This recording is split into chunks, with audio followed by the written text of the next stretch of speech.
first and foremost, thank you very much. We're already on the interview.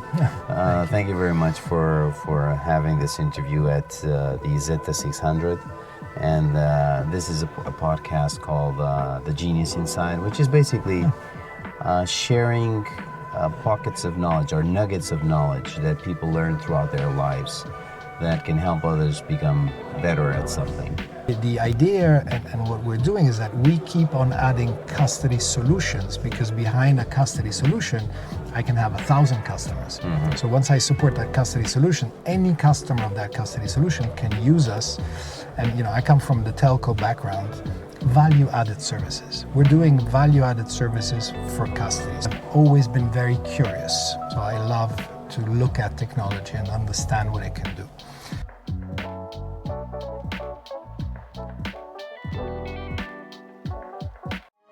Lead with vision, inspire with innovation. Enter the genius inside.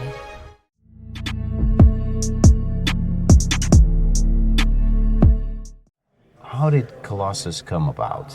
That's the first question. That's the first important question. Okay. Second is, this is a really important question that I've never asked inside this car, which is, how do you build a relationship where the client says, Lorenzo, I have this problem.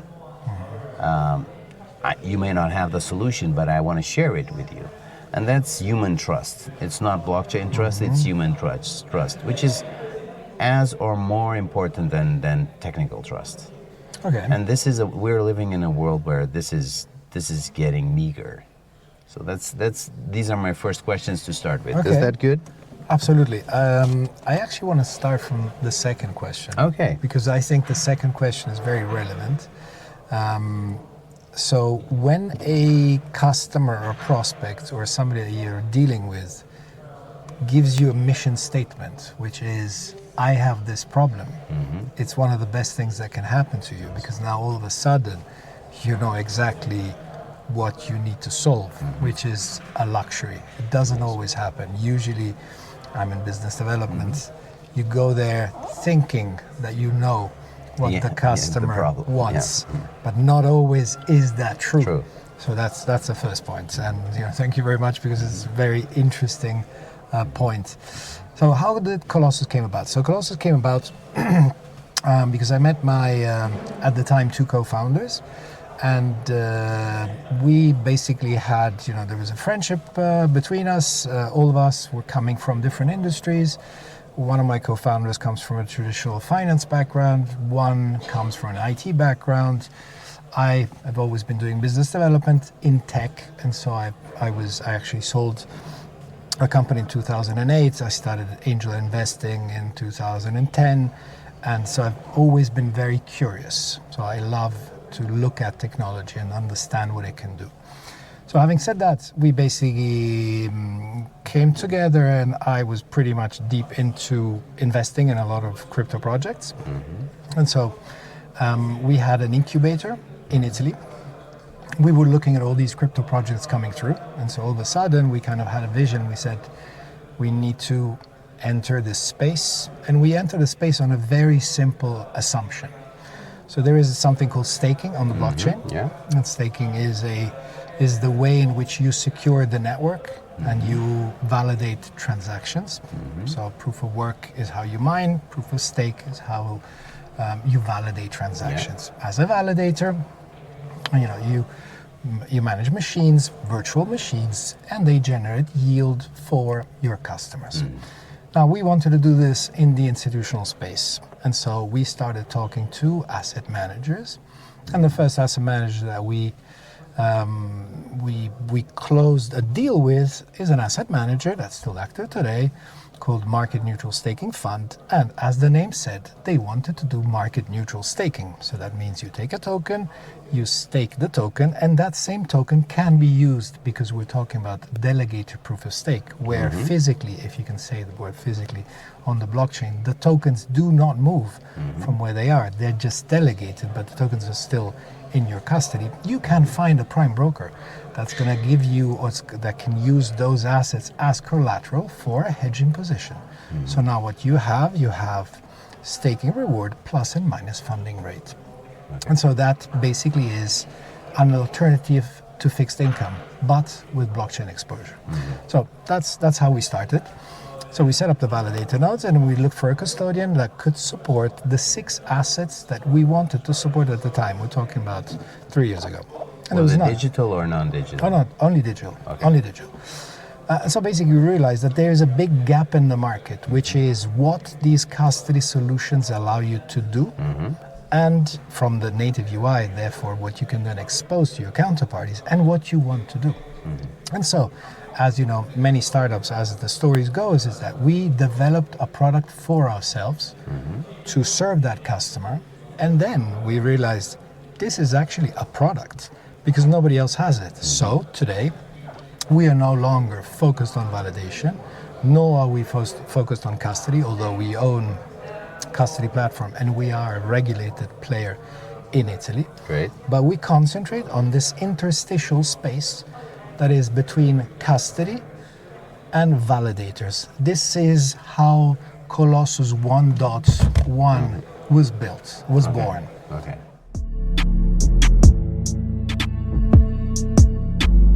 Can you explain a little bit of your evolution roadmap? Because you did evolve from probably validation to custody, from custody to the interstitial space that you mentioned, and probably you already have a vision into where you're heading to. Absolutely. So, we started with initial 6 projects that we were just looking for, and they had to have, of course, a high yield, of course, deep market liquidity, so that in case your investor wants to get out, he's able to get out. And so those were the first things. Then what happened is that once we realized that we had a platform and that the platform basically had become a 2-sided marketplace. On one side, custodians, and for custodians I mean anybody that is custodying assets in an institutional manner. So exchanges, asset managers, family offices, VCs, custodians. Okay. And so the idea and what we're doing is that we keep on adding custody solutions, because behind a custody solution, I can have 1,000 customers. So once I support that custody solution, any customer of that custody solution can use us.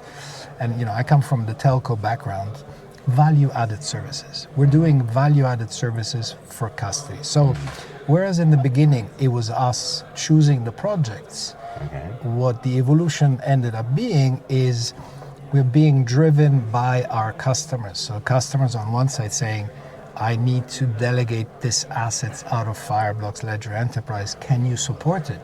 And so we do that support. Or the other side, a validator that says, I have a customer that has this assets, can you support me getting it out? That's the today.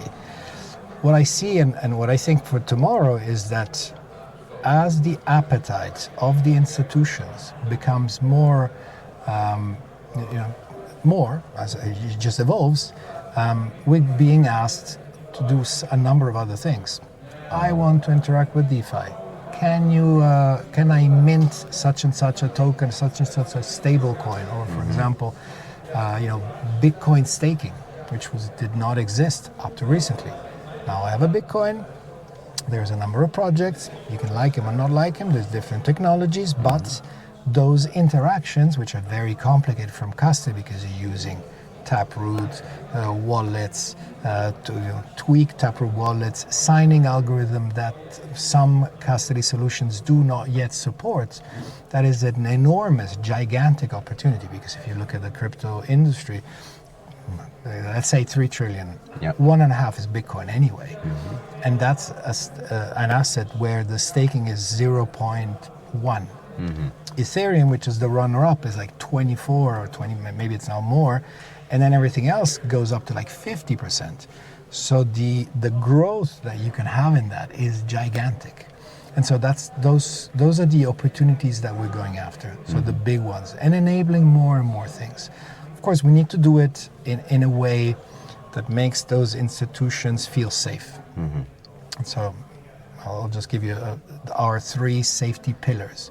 So what we do basically is that we utilize the APIs of the custody solutions, and we use the purest form of transaction crafting, which is the pure form, raw signing. Raw signing is what everybody uses every day for doing any transaction. Then it depends the platform that you're using that can layer on top some layers of interpretation of that transaction. So maybe you're using a ledger device, you can see what you're doing, but as you know, as a crypto user, how many times is activate Ethereum, smart signing, and off you go. Okay, but that's a retail user. An institution can't think of doing that transaction for those amounts with blind signing. So what we've done is that we have 3 pillars of security. One is multi-party crafting. So we're mimicking how any institution will be doing a transaction. There is more than one person crafting that transaction. The transaction gets recomposed through a cryptographic function. If the transaction recomposes correctly, it can be sent to the signing engine, which would be the Fireblocks, the Ledger Enterprise, any way that you're signing. We also support offline signing, we support cloud-based signing. Second thing, Colossus IP, is a transaction lens. So within the flow, you can see the clear transaction, the JSON file of the transaction where everything is readable, and the hash. So now you have the hash, which is the same hash that you're going to sign inside the custody solution. But as we need to make sure that even if we were ever hacked, you want to make sure that you're not signing a transaction you don't want to sign. So that's what I was saying before. You need to know what to expect. And so we have a decoder. You can take the clear transaction, put it into the decoder, and now you have the hash. If those 3 hashes are the same, you now have mathematical proof that what you're signing is your intention. So of course, all of these things we did to mimic how the institutional ecosystem works today, because that's how a bank would work. It would have an operations team doing something, and it would have another quorum of signers doing something else. Yeah.